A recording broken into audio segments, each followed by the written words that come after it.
Alors, quel est le challenge de ce jour 1? Installer Conda, créer un nouvel environnement Conda, activer cet environnement, installer Streamlit et lancer sa première app Streamlit. Alors, qu'est-ce que Streamlit, Julie? Streamlit is a Python library that allows the creation of interactive data-driven web application in Python. En gros, je peux créer des applications web avec un framework Python. Alors, ce qui va m'intéresser dans ce premier challenge, c'est l'accès aux ressources pour découvrir un peu l'écosystème Streamlit et ce que permet cette solution. Streamlit, faster way to build and share data app. Alors voilà, bon, j'ai une illustration du code et de ce que ça donne en termes de web application. Donc on voit que c'est un script Python qui se transforme en jolie web application interactive. Il y a les clients, Uber, Apple, Tesla, Johnson Johnson, ok. L'installation de Streamlit.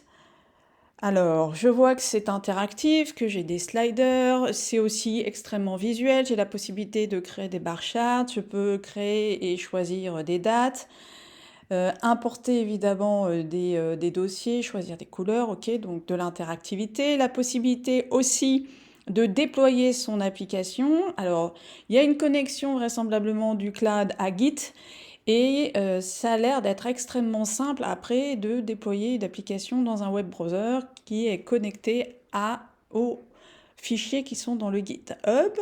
Voilà quelques exemples d'applicatifs qui ont été créés avec Streamlit.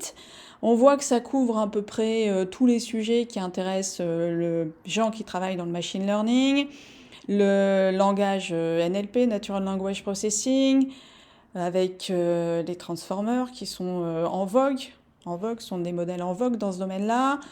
Computer Vision and Image avec les GAN qui sont aussi également en vogue dans ce domaine du Computer Vision, Generative Adversarial Network, le Pose Estimator aussi, Finance and Business, ok, donc là on est dans des choses un tout petit peu plus austères, Data Visualization, très bien, et la géographie certainement avec des cartes, l'introduction de cartes, ok. Donc voilà pour le site internet. Alors après, il y a un lien vers l'API. Alors ça, on rentre dans le code.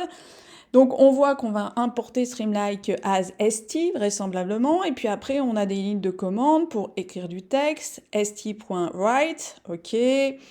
Donc il y a la possibilité de disposer du texte, des titres, du texte préformaté, de mettre des indicateurs, ok, de créer des indicateurs, de créer des graphiques, des visualisations, d'importer des cartes, voilà, avec PyDeck. Alors on voit bien que c'est un framework Python Streamlit qui se connecte à d'autres frameworks Python comme PyDeck. Voilà, de représenter des graphiques. Et puis, il y a la possibilité d'ajouter de l'interactivité en créant des radio-boutons, des boutons, download-boutons, ok. Donc là, c'est l'interaction, on est plus dans des interfaces user-friendly web et la construction de ces interfaces. Importer du média, c'est important. Et puis les layers aussi, possibilité de mettre des sidebars, des colonnes, expander, ok. Bon, là, on est dans le développement des apps. Parfait, impeccable. Donc ça, c'est tout ce qui est la documentation des API. Et j'ai l'impression que quand on clique après dans le détail, voilà, on a le détail de la commande avec un exemple. Ok, donc ça, c'est tout ce qui est documentation du code. Parfait. Après, il y a un lien vers le cheat sheet. Donc là, ça doit être un résumé, une espèce de pense-bête des commandes les plus utilisées. Voilà, donc ça, c'est pas mal. C'est pas mal pour les développeurs. Ok, il y avait un lien vers le bouquin, vers le livre. Create and deploy Streamlit Web Application from scratch in Python. Ok, on va aller voir les ratings. The best resource for getting up and running with Streamlit. Ok, parfait. Il est bien noté quand même. Alors, qu'est-ce que les gens qui ont acheté ce livre ont acheté aussi? Donc, bon, on reste sur l'écosystème Python, évidemment, Panda, Python. Ah, celui-là, il est génial. Celui-là, il est écrit en plus par un Français. Hands-on Machine Learning with Scikit-learn, Keras and TensorFlow. Je vous le conseille. Il est vraiment très très bien. Ok, donc ça c'était pour le livre. Ensuite, donc là c'est un accès vers le blog. Ce qui est intéressant, c'est les liens vers les tutoriaux qui sont déjà en ligne sur YouTube. Il y en a quand même pas mal. Alors, le premier, hop, il y en a trois. Alors, J-Sharry's Tech, ok, donc là il y a quand même une belle playlist. Il y en a combien? Oh là là, ouais, là, il y a une playlist, hein. Il y a de quoi se faire plaisir. 74 vidéos. One Little Coder. Ok. 8 vidéos. Bon. Mais elles ont l'air d'être plus longues. Et Data Professor. Alors, celles-là, je les ai déjà regardées. Il y a un GitHub associé avec du code. Franchement, c'est pas mal. C'est pas mal du tout. Voilà, Data Professor. Ok. Et le dernier lien, c'était vers le Streamlit Cloud avec la possibilité alors de se connecter. C'est ce que j'ai fait en se connectant et en créant un compte, se connecter à son Git. Donc comme j'ai déjà fait, je vais cliquer sur Sign It et je vais directement aller dans ma console. Et c'est là en fait où je vais créer de nouvelles applications qui sont hébergées dans le cloud Streamlit. Voilà, donc par exemple, je vais lancer celle-là. Hop, suspense. Donc il va faire tourner le code. Ah voilà, c'était mon exemple avec la connexion en fait de mon application Streamlit avec des données qui sont stockées dans Snowflake. Voilà. Donc dans Snowflake, j'avais une table qui s'appelait My Table. Si vous voulez aller voir les détails, il y a une vidéo là-dessus. Mary has a dog. John has a cat. Robert has a bird. Ok.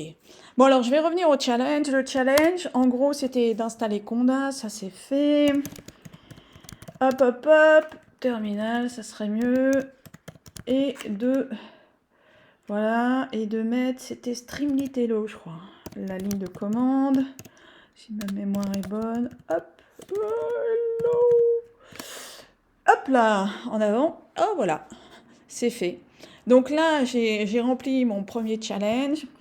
Alors, qu'est-ce que je peux faire? Je peux, hop, charger les vidéos. Ok. Donc, jouer avec les sliders. Donc là, c'est certainement pour nous montrer l'interactivité de Streamlit. Plotting Demo. Donc là, c'est pour nous montrer les capacités d'insérer dans notre web l'application des graphes. Très bien. Mapping, je suppose qu'il va avoir une carte. Hop, hop, hop, oh, joli. Une carte, voilà, avec des éléments 3D qui est intégrée et qui vient de Mapbox. Alors à chaque fois, il y a le code. C'est intéressant de voir comment ça a été intégré. Voilà, voilà, regarde, Map Style, Mapbox Style, Mapbox Lite V9. Ok, intéressant de voir qu'on peut intégrer les cartes Mapbox. Data Frame Demo, allons-y. Ah oui, ça c'est pour montrer... Gross Agricultural Production, ok, United States, China.